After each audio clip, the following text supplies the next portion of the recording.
கர்த்தருடைய நாமத்திற்கு மகிமை உண்டாகட்டும். இந்த வேளையிலும் கூட தேவனுடைய வார்த்தை தியானிக்கும்படியாக 2 கொரிந்தியர் 3 அதிகாரம் 17 வசனம், கர்த்தரே ஆவியானவர், கர்த்தருடைய ஆவி எங்கேயோ அங்கே விடுதலையும் உண்டு என்று பார்க்கிறோம். நம் தேவன் ஆவியாயிருக்கின்றார் என்பதை நாம் தெளிவாக அறிந்து கொள்ள வேண்டும்.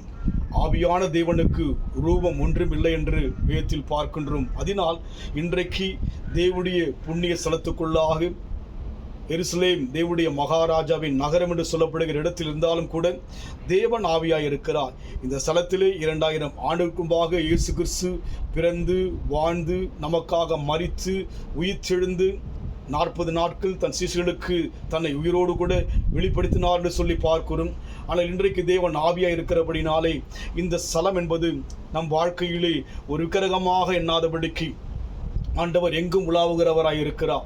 அவருடைய கண்கள் பூமி எங்கும் உலாவுவதாக, அவருடைய கண்கள் நீதிமான்கள் மேல் நோக்கமாக இருப்பதாக சொல்லப்படுகிறது.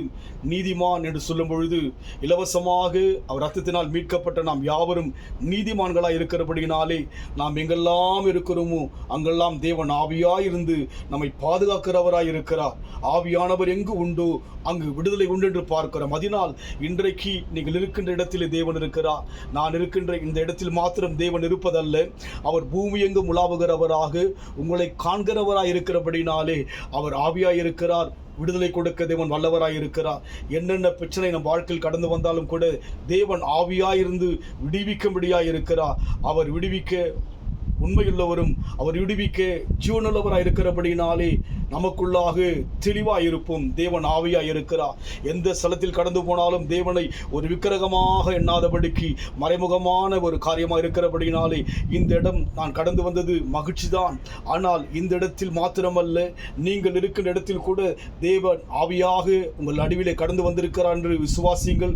இன்றைக்கு தேவன் ஒரு விடுதலை கொடுக்க இந்த 3 மாதங்களிலே கர்த்தர் விடுதலை கொடுக்கும்படியாக சித்தமுள்ளவராக இருக்கிறபடினாலே நாம் தேவனை நோக்கி பார்ப்போம்.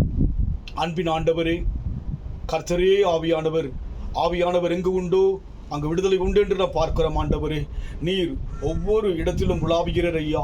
இந்த இடத்தில் மாத்திரம் உடைய பிரசன்னம் அல்ல ஐயா, உலகமெங்கும் ஐயா. உலகத்தை உண்டாக்கினவர் நீர், உலகத்தில் இருக்கிற எல்லா மனுஷனையும் உருவாக்கினவர் நீராய் இருப்பதினாலே எங்கும் உலாவுகிற வல்லமையுள்ள தேவனாக ஆவியாயிருப்பதற்காக நன்றி செலுத்துகிறோம். ஆண்டவரே, ஒவ்வொரு வீட்டுக்குள்ளாக ஆவியானவர் கடந்து போய் ஆண்டவரை விடுவிக்கும்படியான ஒரு சித்தமுள்ளவராய் இருப்பதற்காக ஸ்தோத்திரம் ஐயா. நன்றி ஆண்டவரே. இதோ வருகின்ற 3 மாதங்களுக்குள்ளாக ஆண்டவர் ஒரு அற்புதங்களை ஆண்டவரே எங்கள் வாழ்க்கையில் செய்யும்படியாக நீர் விரும்புவதற்காக நன்றி ஐயா. ஆவியானவரே, இங்கே உலாவது மாத்திரமல்ல, யாரெல்லாம் ஆண்டவரே கர்த்தாவே இதை கேட்டுக்கொண்டிருக்கிறோம் அவர்களுடைய குடும்பத்திலே கர்த்தர் உலாவி விடுவிக்கும்படியாய் ஸ்தோத்திரிக்கிறையா. பலவீனங்கள் எல்லாம் இயேசு கிறிஸ்துவின் நாமத்தினாலே ஆண்டவரே கர்த்தாவே சுகமாகும்படியான விடுதலை கொடுப்பீராக ராஜா. பிரச்சனைக்கெல்லாம் ஒரு தீர்வை கொடுப்பீராக, அற்புதங்களை செய்வீராக. ரீபாலா சந்தரபாலா தூரமா நமக்காலா பலபுதுருவியா. ஓ நன்றி நன்றி நன்றி தேவனே, உமக்கு நன்றி அப்பா.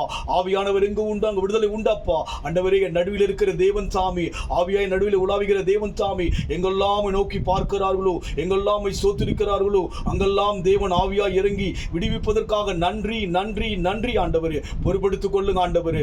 அப்பாவும் நாமத்தை தொடர்ந்து எங்கள் வாழ்க்கையில் மையப்படுத்துங்க. ஒரே ஒரு வாழ்க்கை கர்த்தாவே, தேவனுக்கென்று வாழ முடியாத இந்த கிருபை எங்களுக்கு கொடுப்பீராக.